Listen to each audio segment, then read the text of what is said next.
Oh, hey, CO, you punched me in the face. I want to press charges.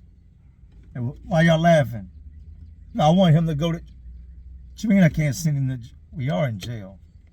We're in jail. They just punched me in my eye, so I can't press charge. Why are y'all laughing? I said I want to press charges. No, I have to wear it. I shouldn't have been running my mouth. Whose side? Oh, you on the police's side. Ain't this about a mother? Okay, so on today's episode of MTV Cribs, follow me as I show y'all how I'm living. First off, here we go. The gate to the palace. Y'all see it? Get your mind right. Come on now, get your paper up. Look at this. 4 to 5. 4 to 5. Show and do. Yeah. Okay, so you see. Then we got my front yard. Check my front yard out. Stop playing with me. This you're not even ready for. I told y'all, my dog's house. Got a dog house. Look at that. Bushes and stuff. That's a cloaking technique. Y'all ready? Y'all really ready? You want to see the grand finale? Here we go. 3, 2, 1. Boom! Yeah. Living like the Berenstain Bears. Remember that book? Let me show you on the outside. We got the old prehistoric feel. Right there is it's air conditioning. Utilizes this is that siding that utilizes the environment to help keep you cool at night. And in the wintertime it's gonna let some heat in. Or let heat out. Then we got the all exclusive gravel, which is not really gravel. It's another one of those things. Gravel stays cool as long as it's in the shade, so it helps keep you cool inside the house. They did mention that there was a small roof leak, but see, y'all see a roof leak. Me, I see a skylight. So that's the skylight, and it's about it. We just got to get the place furnished, and we're gonna be good. Wait a minute, this ain't that video. This is the things I miss about prison video. Oh, hey, cut. Yeah, we're not doing the Cribs episode. My bad. That's 100% my bad. Yeah. No, turn it off. Yeah, pack it up. Let's go.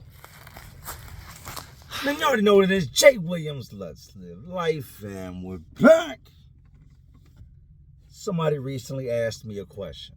Well, you get a lot of questions, but this question is the reason for today's video. Somebody hit me up and they said, Jay, is there ever anything that you miss about prison? What did you just say? Is there anything that you ever miss about prison? Like, not do you miss prison? Are there any things that took place, any aspects, anything about prison that you miss at all? And at first my answer was, no.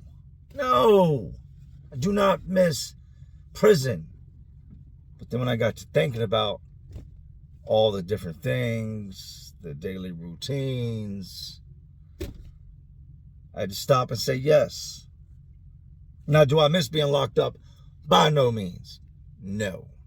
So don't listen to this video and take like I'm saying, hey, you should go get locked up, or hey, there's anything better about being locked up than there is being free. There's nothing in this world better than your freedom.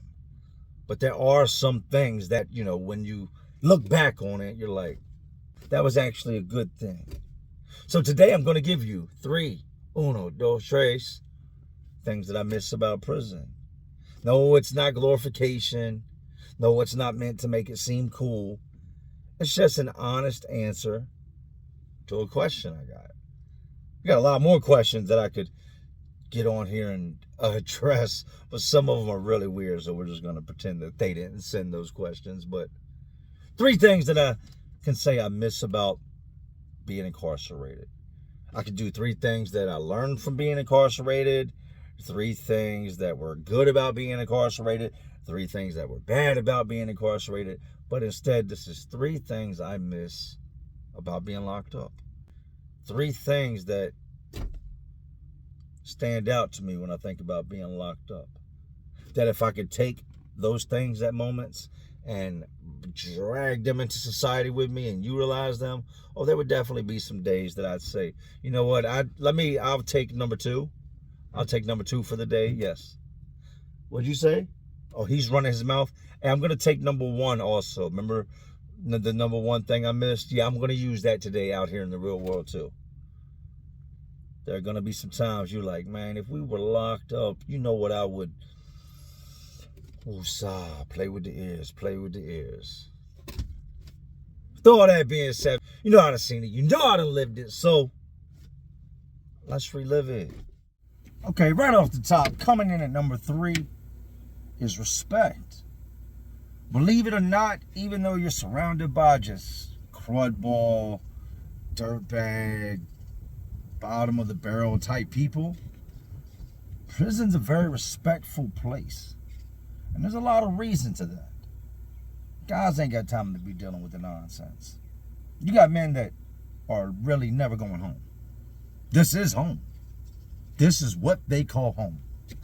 How many times I've heard, you ain't about to be disrespecting me in my house. You disrespect, like, this ain't your house. But you know what, in reality, that is that man's house. He ain't never gonna have no other house but a prison cell. I've seen the cruddiest, grimiest, dirtiest, most crackheadish dudes in the world scream about something. You gonna respect me, you gonna respect me. And you are gonna respect the next man.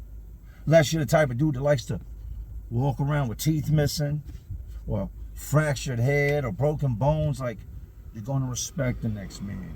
I've seen guys fight for everything from saying the wrong thing to passing gas. Standing too close to somebody. Hey, man, respect my space. Back up off me. When I came home, that was something I really, really struggled with, was the invasion of space. Be standing in the grocery store and some old lady be standing behind me and she's almost touching me. And I've had to legitimately turn around and tell people, hey, can you do me a favor? Like, respect my space. And they look at me like, this is Walmart. Every shoulder to shoulder here, respect your space. Hey, look, can you please give me some room to breathe? You're like, you're in my little bubble right now. It's like 2 feet, 2 feet, 2 feet, partner, back up. And people don't get it. Prison being the home of just vulgar bad guys, bad people, it's also the home of respect my authority. The act of disrespecting somebody can be the difference between life and death. One moment you be smiling, everything be going good, just a great day, you step on somebody's shoe. The first thing you better do, the moment you step on his shoe, better be followed by, oh, yo, my bad, man. I ain't mean to step on your foot. Don't step on nobody's foot or bump into somebody. That's another big thing. You be walking, somebody's walking, boom, y'all check each other. 9 times out of 10, both those guys, upon impact, are going to turn and say, hey, yo, my bad. It's a debate on who's going to say my bad first. Both of y'all are wrong. A lot of times, one of them might catch feelings, and if so, then it's fight on sight. Boom, boom, y'all get it in right then and there. But 99% of the time, both of you are going to turn each other and be like, hey, my bad, bro. Should have been watching where I was going. Have some respect. We live in a world where nobody respecting nobody. From the name calling, especially with social media, the name calling. People will quickly call you outside your name, and you don't deserve that. You ain't done nothing to them, but you know, this is YouTube where you can type behind your computer, your tablet, your phone, whatever, and put up a fake profile picture or just a letter for your name, and you can get away with it. That's a big part of what's wrong with the world, is the lack of respect. If I could bring the respect that we had in there for one another out here, things would change fast. If each man was okay with saying, I'm sorry, my bad, I apologize, you're going to hear a lot of that in there. The world would be a better place. So that's number 3 on my list of things that I miss, is the respect. Don't get it twisted, though. There's some super disrespectful dudes in there. Some of the most despicable people you'll ever meet are in prison. But believe it or not, they know not to cross that invisible boundary of respect. So number 3, RESPECT, respect. Ghosts. Number 2 on my list, family. The love that is shared while you're locked up. You might rip and run in these streets 7 days a week, 365 days a year, and you might see your family 2-3 times out that year. Some of us, you might stop by mom's house every now and then, or by your brother or sister's house every now and then. And the moment you get locked up, you find out real quick who loves you. It's your family. Those phone calls when mom picks up the phone just to hear her voice, that familiar voice. So refreshing. It can breathe life in you at times. It can take a very bad day or something traumatic you just went through, fighting or having to put your hands on somebody else. It can take that whole day, and just hearing that voice, that familiar voice, can change the entire atmosphere. It can change your entire world. Those visits you get from your family, when you ain't seen a familiar face in God knows how long. You looking around at crud balls all day, strung all the way out around you. I'm talking about whole entire walking, talking junkies. Tracked up, smoked out, loked out, like the worst of the worst going on around you. And then mom shows up, or your sister or your brother shows up. You meet your little nephew or your niece for the first time.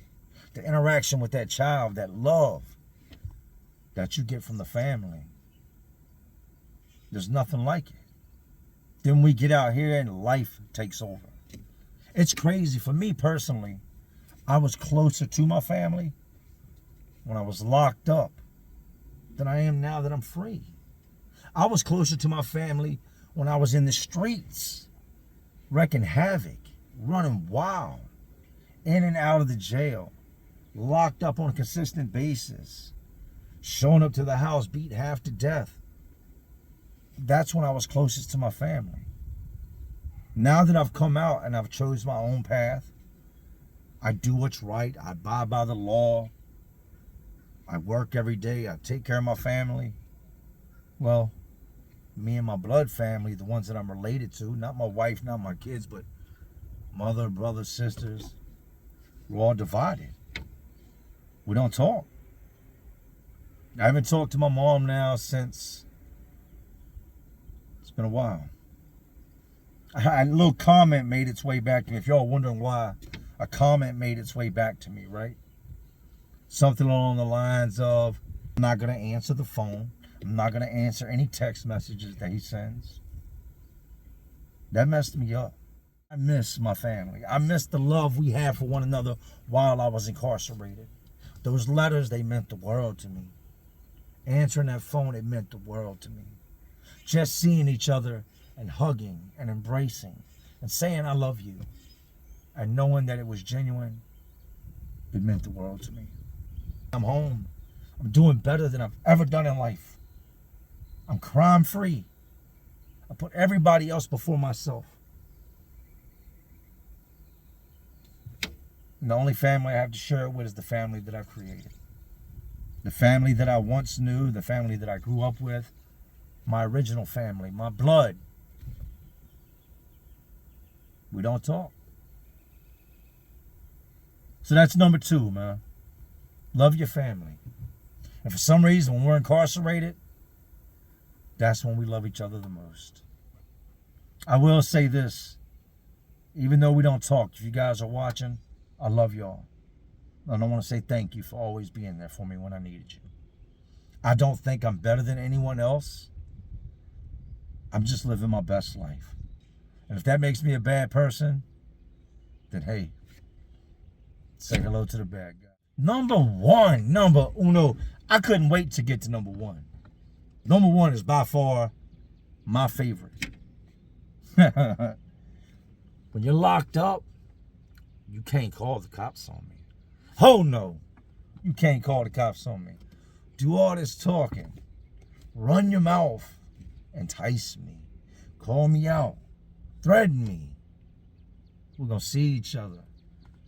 And I'm going to do what I want to do. And you're going to do what you want to do. You might end up picking me up and slamming me on top of my head like a rag doll. I'm not going to call the cops on you. I might tighten you up real nice. Pow, pow, pow, pow, pow, pow. You ain't going to call the cops on me. Tell y'all a story real quick, right? I was in the jail one time when this young dude come in. He had just transferred there from somewhere else, out like the country. I'm trying to think if he came from Denver. He came from somewhere that was real country, right? From a whole different type of jail. And he ends up where we're at, where it's thuggish, ruggish up in here. You get it how you live. It's grimy in the jail. This is a regional jail that's got all the different cities and counties, and we're all mixed together. And in there, you rep your city. It wasn't gangs at the time. It was your city. You flock to your city. Not your color, not your race. You go with your city. So Richmond's over here. Petersburg's over there. And we get a young dude, white dude that comes in, right?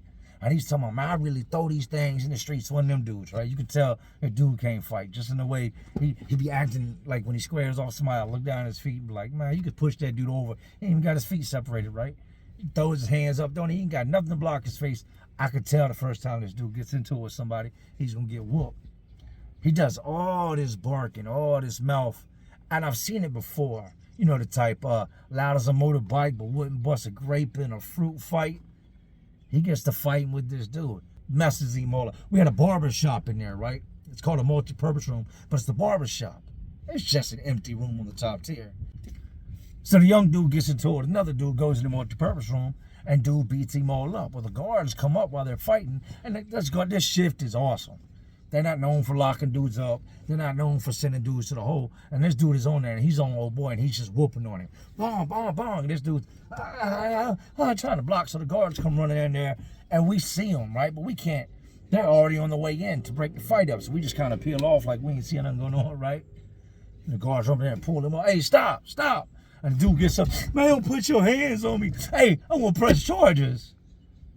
The man said, I want to press charges. The guards were holding the one dude back, and the one dude that got beat up, he didn't need held back. He was trying to fall back. He said, I'm pressing charges. I'm pressing charges. You know what happened?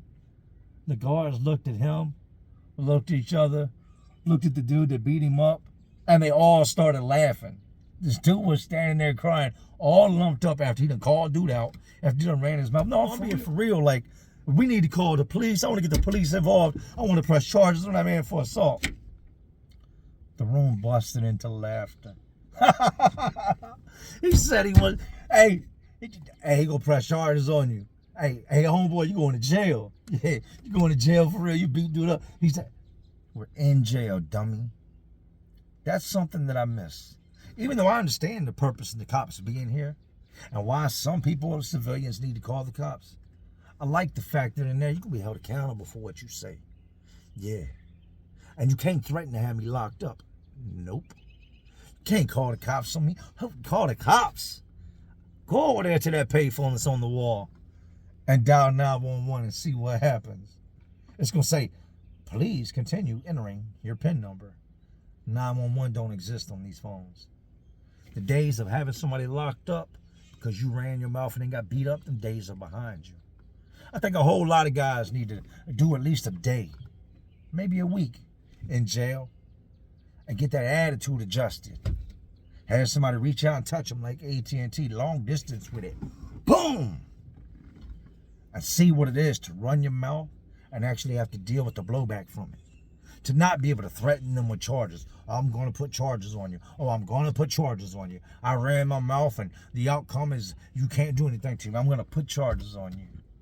That's number one on my list. The fact that you're already locked up. What else can you do to me? I'm going to do what I want when I want. There's nothing you can do about it. Now, that's not me saying I'm 10 foot tall and bulletproof. That's me saying that I like the whole accountability process. I like the fact that each man stands on his own and that you don't get to hide behind the law. That is the top 3 things I miss about prison. The respect. Respect? Y'all was in prison respecting each other? Yeah, you damn right. Disrespect can lead to a body. the love, the family, the bonds, the true loyalty we had amongst each other. And sometimes it's not even with family. Sometimes it's with the guys you meet in there. You'll meet guys in there that become lifelong friends, that become closer to you than family, because they've seen you at your weakest moment, when you're most vulnerable, when you're stripped of everything, when you ain't got the jewelry no more, you ain't got the money no more, you ain't got the hammer no more, you ain't got the nice car no more, you ain't got the females in the houses, you are in an orange jumpsuit like everybody else. That's when people really see what you're made of. And you'll build some amazing bonds based off of that, off of who you are as a character. And then number one, bad boys, you can't, you can't call the cops on nobody. Accountability. You will be held accountable. And you can't call the cops. Some people would say, man, I could have never came up with 3 things I liked about lockup. You're lying. There were moments that life was miserable. There were moments that life was hell.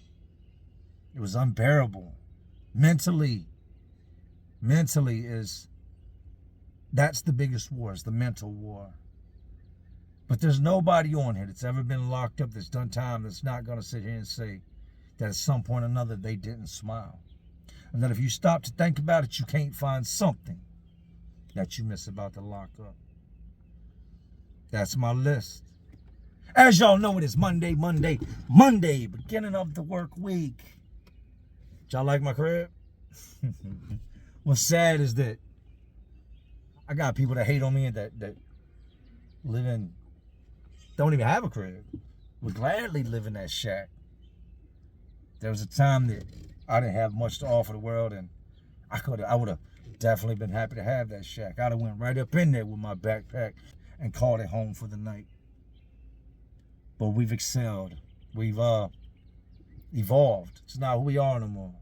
With all that being said, man, these jails, these prisons, these institutions, these rules, all this crazy world inside of all the crazy world we live in.